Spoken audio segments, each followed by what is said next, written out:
Halo, selamat pagi Pak Banu dan guru penguji. Perkenalkan, nama saya Nazwa Celia dengan nomor urut ujian 027. Pada hari ini, saya akan membahas mengenai industri kreatif. Sebelum itu, mari kita tahu terlebih dahulu pengertian dari industri kreatif. Pengertian dari industri kreatif adalah industri yang berasal dari pemanfaatan keterampilan, kreativitas, dan bakat yang dimiliki individu dalam menciptakan kesejahteraan dan lapangan pekerjaan. Industri ini akan berfokus untuk memperdayakan daya cipta dan daya kreasi suatu individu.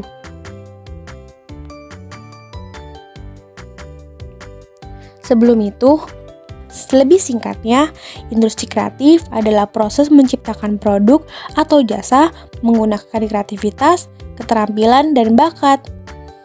Nah, industri kreatif juga memiliki tujuan. Tujuannya yaitu menciptakan lapangan pekerjaan baru, meningkatkan kesejahteraan masyarakat, mendukung pertumbuhan ekonomi, memanfaatkan kearifan lokal, mengembangkan potensi daerah, bersaing dengan negara-negara lain. Nah, di sini kita akan membahas mengenai contoh industri kreatif. Yang pertama, di bidang kuliner, kita dapat membuat makanan khas daerah. Kedua, dalam bidang seni, kita dapat membuat seperti pertunjukan teater, wayang golek, dan pegelaran tari. Dan pada bidang penelitian dan pengembangan bahasa, kita dapat juga mengembangkan pada bagian sastra dan seni. Dan pada jasa konsultasi bisnis dan manajemen. Nah, berikut adalah contoh-contoh lebih lengkapnya. Pada bidang kesenian, seperti pada gambar yang pertama, terlihat seorang wanita sedang membuat desain sebuah baju. Kita dapat mengembangkan kreativitas kita bercampur dengan kearifan lokal dalam membuat desain baju. Contoh, membuat batik yang terlihat lebih modern lagi dan dicampur dengan kearifan lokal. Kedua, seorang pria sedang mengetek video atau sedang membuat film iklan. Nah, pada di sini kita bisa bercampurkan kreativitas kita dan bakat kita dalam mempromosikan suatu barang. Yang ketiga, pada bidang kuliner. Pada bidang ini, kita dapat mengembangkan kuliner-kuliner atau masakan-masakan tradisional kita dan mempamerkannya kepada semua orang atau pada turis-turis yang ada di Indonesia ini.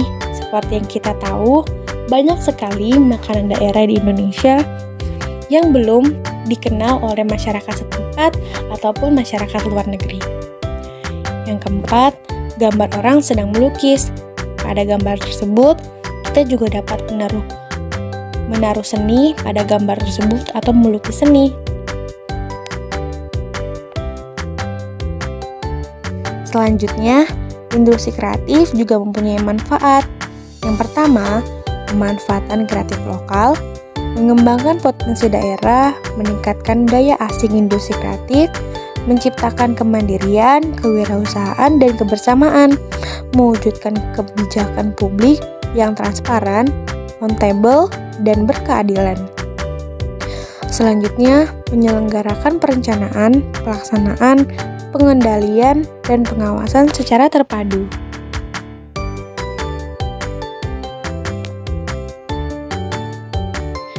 Nah, di dalam industri kreatif ini terdapat 16 subsektor akraf.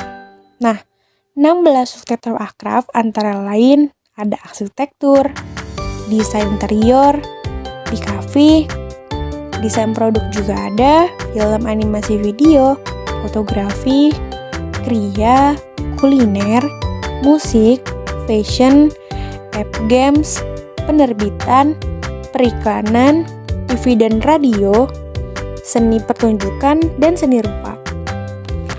Nah, kita juga harus tahu industri kreatif di Indonesia lebih berkembang di bidang kuliner, fashion, kriya, periklanan, dan perfilman.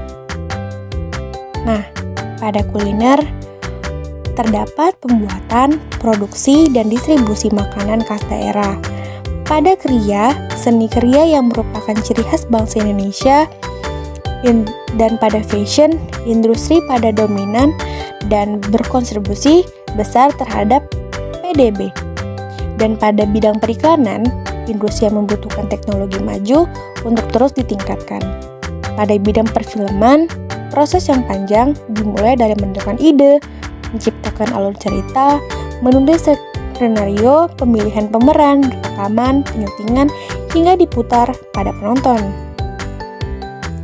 Manfaat industri kreatif mendorong perekonomian Indonesia agar terus meningkat. Produk-produk yang dihasilkan juga mampu bersaing di pasar dunia, menyerap tenaga kerja, berkontribusi pada pendapatan domestik bruto. Contoh industri kreatif produksi itu pada Indonesia adalah kain batik, penyelenggaraan wayang atau senda tari, percetakan buku, peragaan busana, dan konten-konten. Menurut data Konparkraf, dari banyaknya subsektor industri kreatif yang ada di Indonesia, setidaknya ada 3 subsektor yang bertumbuh dengan pesat dan memimpin dalam perkembangan ekonomi kreatif bangsa. Ini jatuh pada kuliner, lalu pada fashion, lalu kriya. Pada kuliner terdapat 41%, pada fashion sekitar 70%, dan pada kriya sebanyak 14,9%. Selanjutnya, kita akan membahas lebih dalam lagi mengenai jenis industri kreatif lebih dalam. Yang pertama, arsitek. Arsitek sangat berkaitan dengan industri kreatif mengenai perancangan dan desain konstruksi bangunan. Arsitek mampu menghasilkan produk berupa bangunan maupun properti. Sekedar info, arsitek juga bertugas melakukan konservasi bangunan pada warisan budaya. Nah, arsitektur merupakan salah satu subsektor ekonomi kreatif di Indonesia yang ruang lingkupnya meliputi level makro dan mikro. Level makro terdapat pada tata kota, desain kota, arsitektur lanskap. Dan pada level mikro terdapat pada detail konstruksi, tingkat desain interior. Dalam desain bangunan, arsitek harus mempertimbangkan berbagai hal seperti estetika, kekuatan bangunan, kenyamanan pengguna, akustik, tingkat privasi pengguna, kemudahan akses. Arsitek juga harus memiliki kemampuan berkomunikasi yang baik dengan klien. Arsitek harus memahami konsep bangunan yang diinginkan klien dan mengkomunikasikannya dengan baik kepada kontraktor. Contoh arsitektur dalam bidang ekonomi ini, contohnya perencanaan taman kota, pemugaran bangunan budaya, dan perencanaan kota. Yang kedua adalah periklanan. Industri periklanan masuk dalam salah satu jenis industri kreatif, sebab di dalamnya terdapat banyak sumber daya manusia berupa orang-orang kreatif. Industri periklanan juga mampu menumbuhkan perekonomian suatu produk atau jasa. Periklanan juga merupakan salah satu subsektor industri kreatif di Indonesia yang lumayan besar. Periklanan kreatif menggunakan konsep, desain, dan cerita asli untuk mengkomunikasikan pesan, dan bertujuan untuk menarik konsumen agar menggunakan merek perusahaan tersebut. Periklanan kreatif membutuhkan kreativitas yang tinggi, mulai dari riset pasar, perencanaan komunikasi iklan, hingga produksi material iklan. Nah, sedikit info untuk membuat iklan kreatif. Yang pertama, memahami merek, cara mereka berkomunikasi, dan target audiens mereka. Menciptakan dan menjaga iklim kreativitas di dalam organisasi atau perusahaan periklanan, dan membangun komunikasi dengan klien agar dapat menangkap ekspektasi dan memahami perilaku konsumen. Selanjutnya adalah film, fotografi, atau video. Tiga bidang tersebut menjadi sektor yang berpotensi besar untuk menumbuhkan perekonomian. Hal itu disebabkan dengan proses pertumbuhan film, fotografi, dan video sangat membutuhkan ide-ide dan kreativitas. Film atau fotografi ini merupakan bagian dari industri kreatif yang memanfaatkan kreativitas dan pengetahuan untuk menghasilkan karya. Film merupakan salah satu subsektor ekonomi kreatif yang sangat berkembang pesat, karena film dapat mempengaruhi khalayak dengan cara yang beragam, seperti menyiratkan ideologi, menarik perhatian, dan memproyeksikan fantasi dalam bawah sadar penonton. Film dapat memicu pertumbuhan sektor lain seperti pariwisata. Fotografi merupakan salah satu subsektor ekonomi kreatif yang memiliki potensi besar dalam pengembangan kepariwisataan.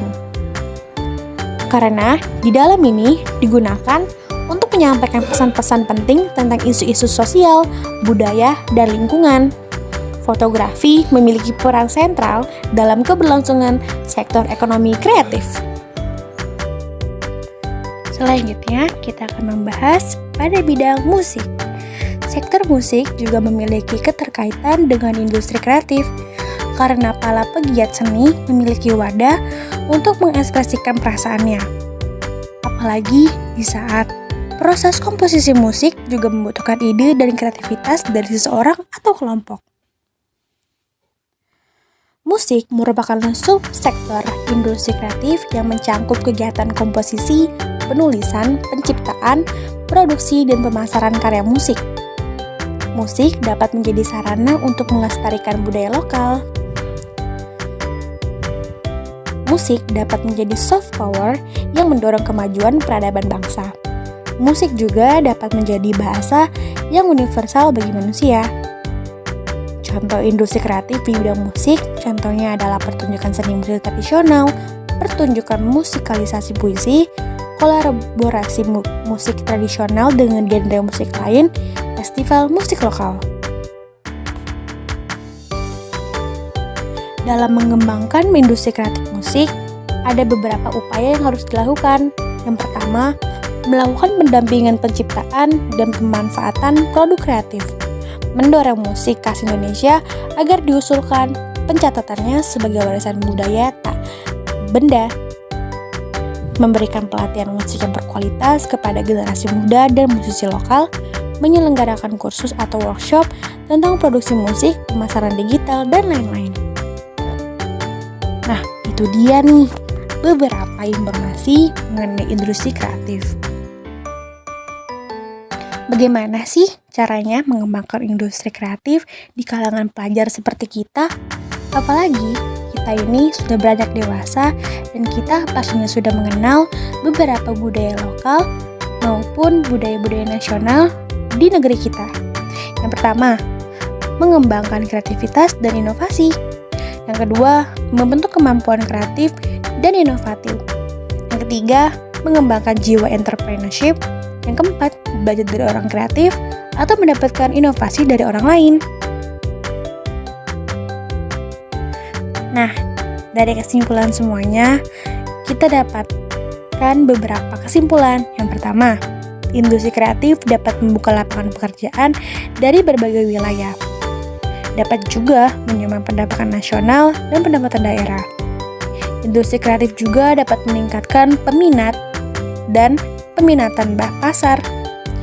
Industri kreatif dapat mendorong munculnya ide kreatif baru dari masyarakat, menumbuhkan rasa bangga masyarakat terhadap daerah, memotivasi generasi muda dan pelaku industri kreatif untuk mengeksplorasi kemampuan dan kreatifnya.